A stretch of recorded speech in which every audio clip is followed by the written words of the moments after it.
So when it comes to air conduction earphones, for me, I still am not convinced. I mean, ever since I started reviewing them, even talking about them, even trying them, I just never seen what the it factor was with the air conduction earphones, and I've pretty much never been convinced about them.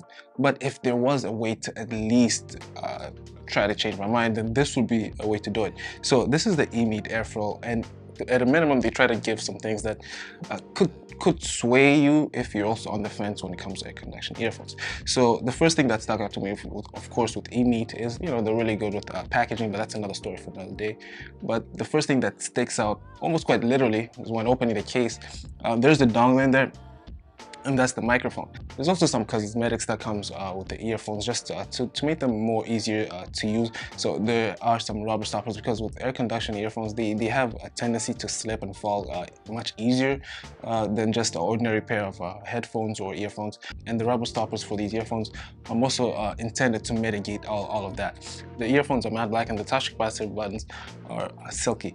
And for the case, my qualm with them is when they're under pressure, they start to get a little tensed up and feel a little flimsy. And that's something to think about, considering that the earphones are going to be protected in this case pretty much all the time that you're not using the earphones. And the fabric is good. Matte black always looks nice, but with these, they are somewhat prone to fingerprint. And although the case doesn't have LED style indicators on the inside, there are LED indicators on the outside, and it's simple, and this is the way I like it. It's nothing that looks gimmicky. It's just a LED indicator at the front to show when it's charging, and also one just to show when it's on and in pairing mode. And although the earphones themselves are Bluetooth compatible, I'm assuming they did this feature maybe for computers that don't have Bluetooth, but there's also a USB dongle that you can use to connect to your computers and whatever device you want to use. And these earphones also do have multi-point connection. Now, multi-point connection still works even when you are using the USB as well.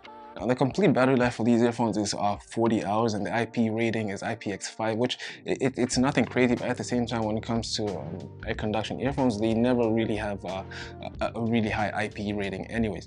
And the one qualm I have with air conduction earphones that turns me off the most is always the sound bleeding. The sound bleeding is always crazy when it comes to air conduction type earphones. But with these, the good thing is that the way they're designed, built, and the engineering that went into it, the sound bleeding, not saying it doesn't happen, but it's minimized at least to a level that is tolerable. Now, it's not mitigated all the way, but it's at least better than typical air conduction earphones that I've used. And one of the best parts about these earphones that I like is the general bass output. Now, when it comes to air conduction type earphones, usually when they have a lot of bass, the reverberations are crazy. It gets a little shaky, and for me, personally, I find that a little obnoxious, but with these, the bass is good and it's deep, but they don't have the real shaky reverberation. And for me personally, the best part about listening with these audio is I really don't like the reverberations. I also don't like sound ratings, and those are the two things that it does well for me. And also, one of the reasons I personally don't like air conduction type earphones is because they are real flimsy, and it's really hard to keep them on.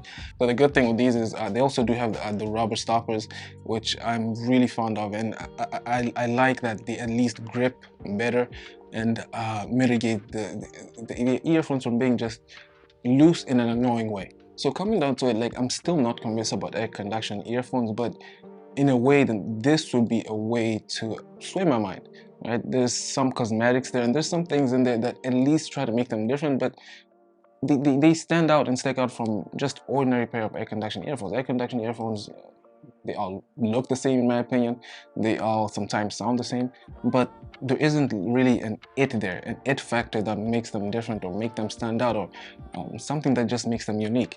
At least with these, you get some things in there that are quite different. You get the microphone, you get some cosmetics, so at least they throw some things in there that try and make it different and even considerable than just compared to ordinary air conduction earphones, which I've never been sold on, and still kind of am not. But if there was a way to at least change my mind, then putting some things in there that makes it different, or look different, sound different, or some things to offer that make you consider it, is one way to do it. but that's just my opinion. Let me know what you think. JEDIJA, and I'm out.